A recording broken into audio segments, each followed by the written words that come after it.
It's in here with me. Oh God, it's in the cell with me. Did you hear that? Tell me you heard that. What was that?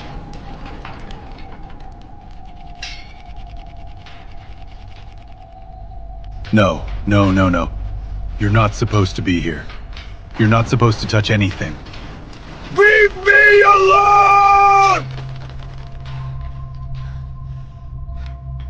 This place looks like a castle, doesn't it? But it's not. Despite its beauty, it was built to destroy people. This is the Ohio State Reformatory. For nearly 100 years, this place crushed souls. It began in 1886, built with good intentions to reform young offenders. But that dream died. Funding was cut. The place turned brutal. Cells meant for one held 6. People got sick. People were murdered. Others took their own lives. They say over 200 people died here, buried right on the prison grounds, marked only by numbers. In 1990, the prison was shut down, but the dead, they never left.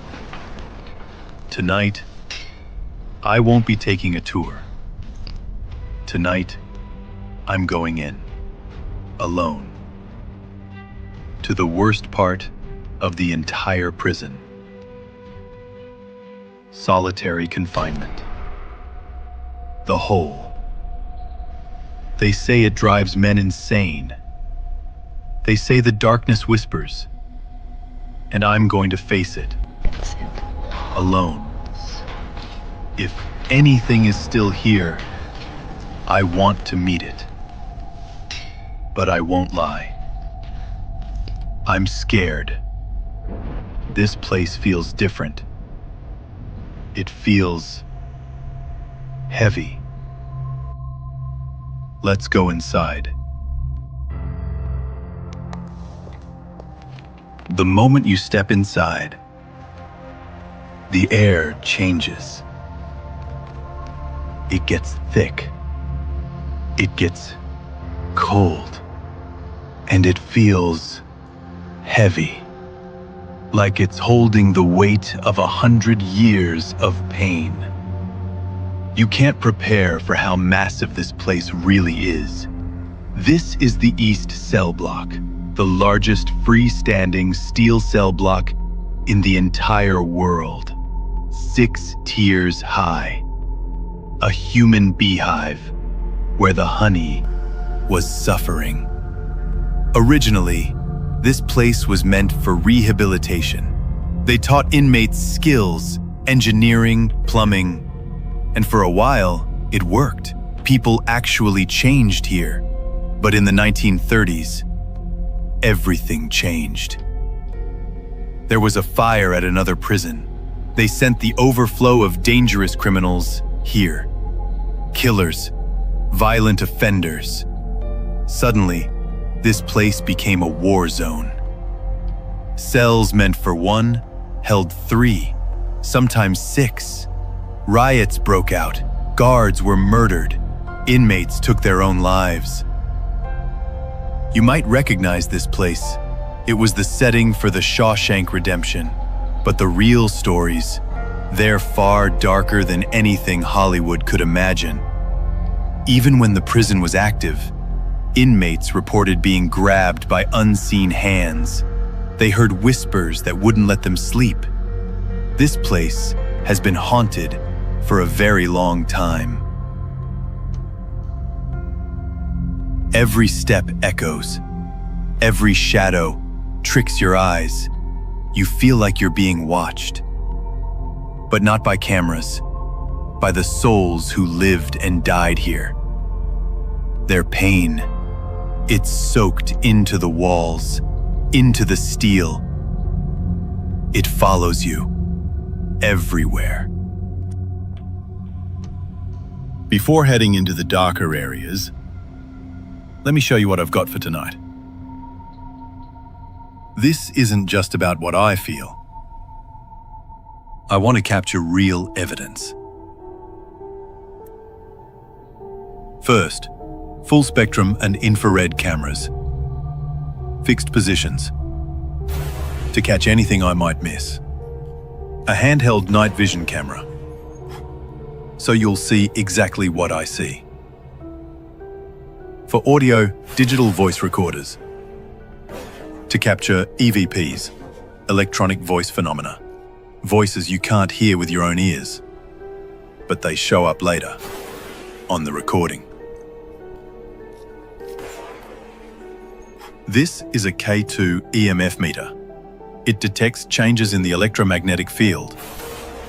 A spike could mean something is here. And a temperature gun to find sudden cold spots. Finally, the spirit box. It scans radio frequencies fast. The theory is, spirits can use the noise to form words. Now, we start in a place tied to tragedy. The Warden's Administration Wing.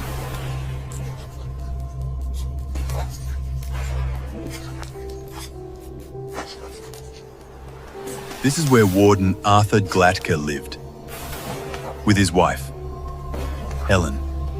In 1950, she died here. A handgun fell from a closet shelf. It went off, shot her in the lung. People say they smell her rose perfume, or see her ghost. We're inside the warden's apartment now. Quieter than the cell blocks, but sadder. Let's check the EMF meter. Steady green. No interference. Helen? Mrs. Glatka? My name is James. I'm here with respect. People say you're still here? Can you make a sound? Or light up this device in my hand? The air feels colder. Near the closet. Let's check. Hallway was 65 degrees. Here, 58. That's a big drop. Helen, is that you? Is Arthur here too?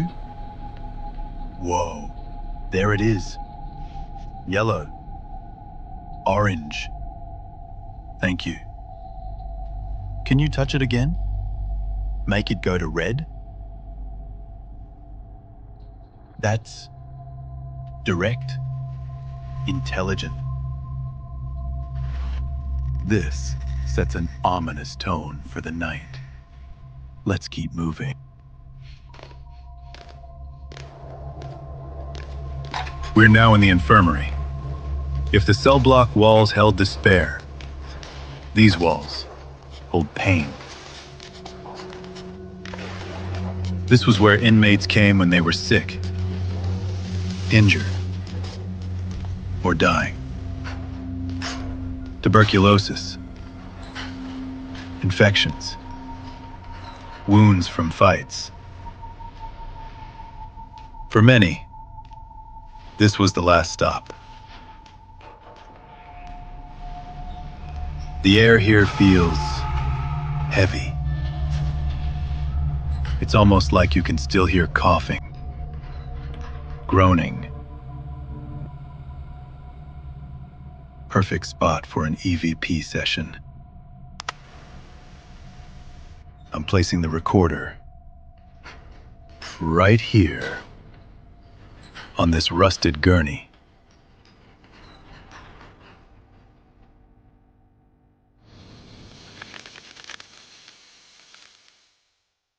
Is there anyone here who was a patient in this infirmary?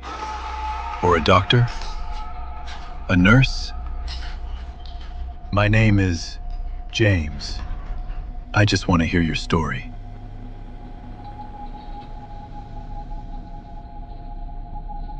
Get out. Whoa, did you hear that? That was crystal clear.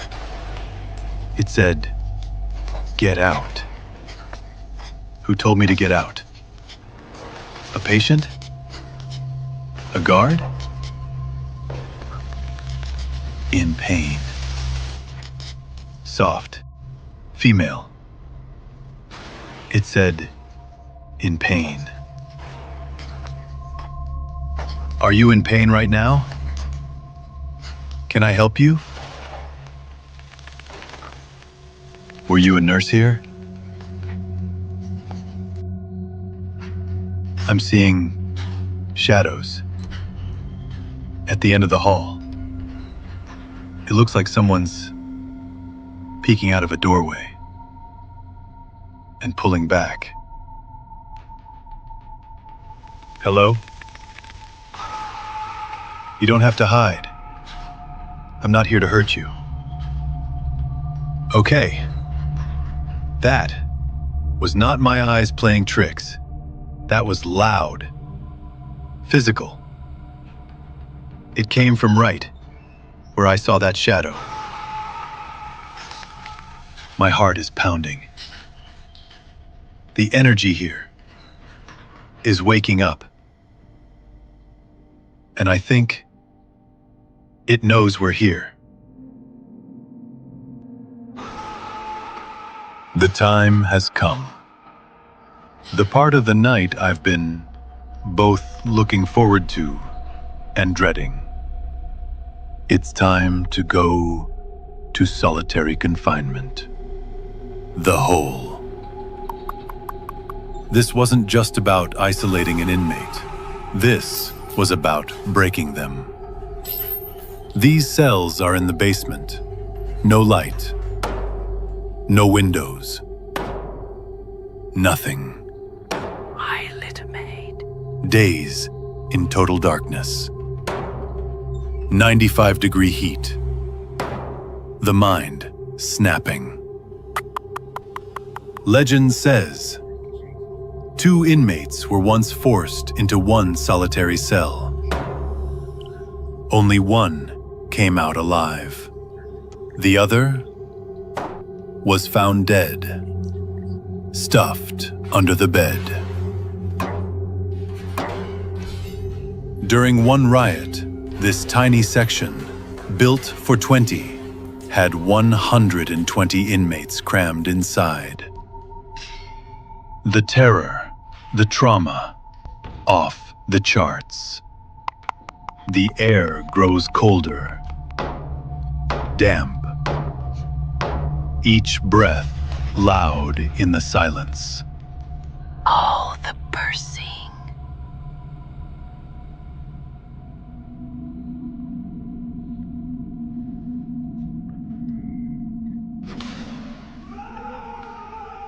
The atmosphere down here feels heavy, oppressive, like the walls are closing in. This is it. The hole. Rows of solid metal doors.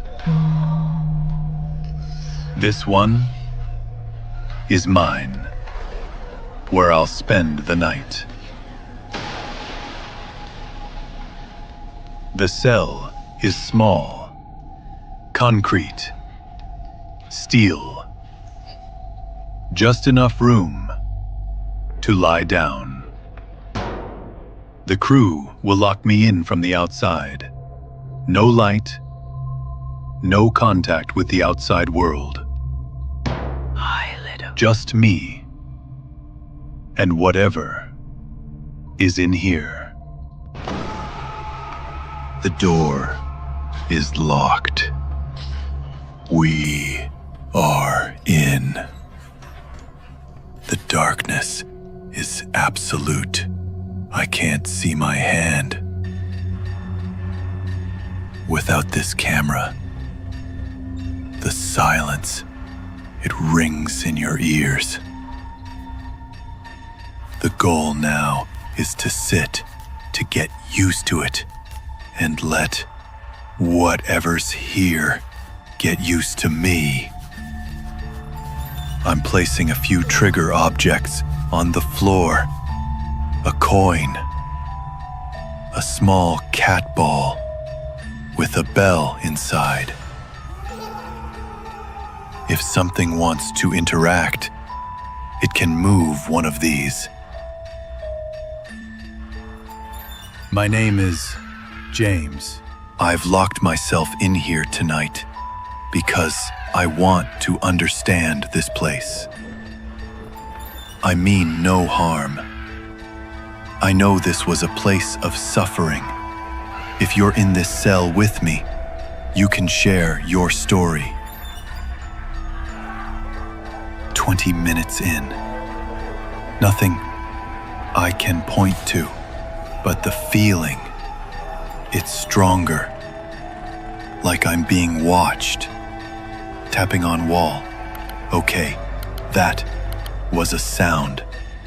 A clear tapping. Is that you, Frank Hanger? If you can hear me, tap 3 times again.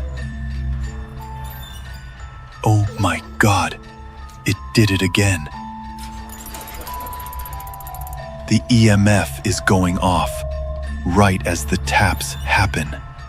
Something is here, right here in this cell. The air just got colder, bone cold. Static, can you tell me your name? Mime. Mine? What is yours? This cell? Leave. You want me to leave? I'm not here to disrespect you. I just want to understand. That was a growl. The whole energy just shifted. This doesn't feel like a lost soul. This feels hostile.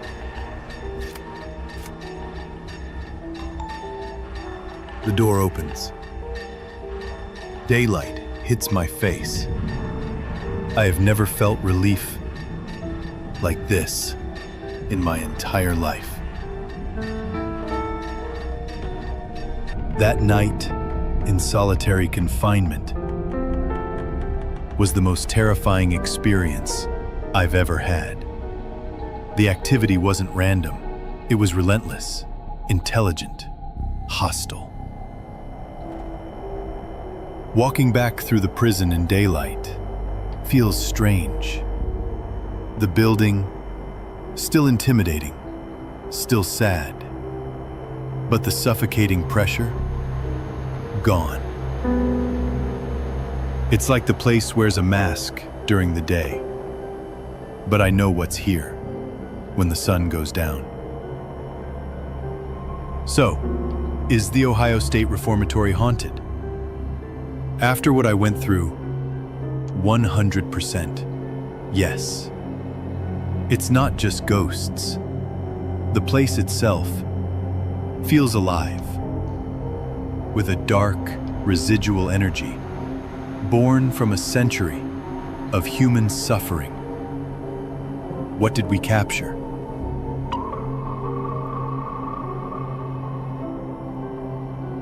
Clear, direct, chilling. The intelligent taps, the EMF spike, and then the climax. That scream was pure agony. An object moving on its own. A locked steel door, shaking violently. This wasn't my mind playing tricks. This was real. The title of this video, "The Ghosts of This Prison Nearly Broke Me."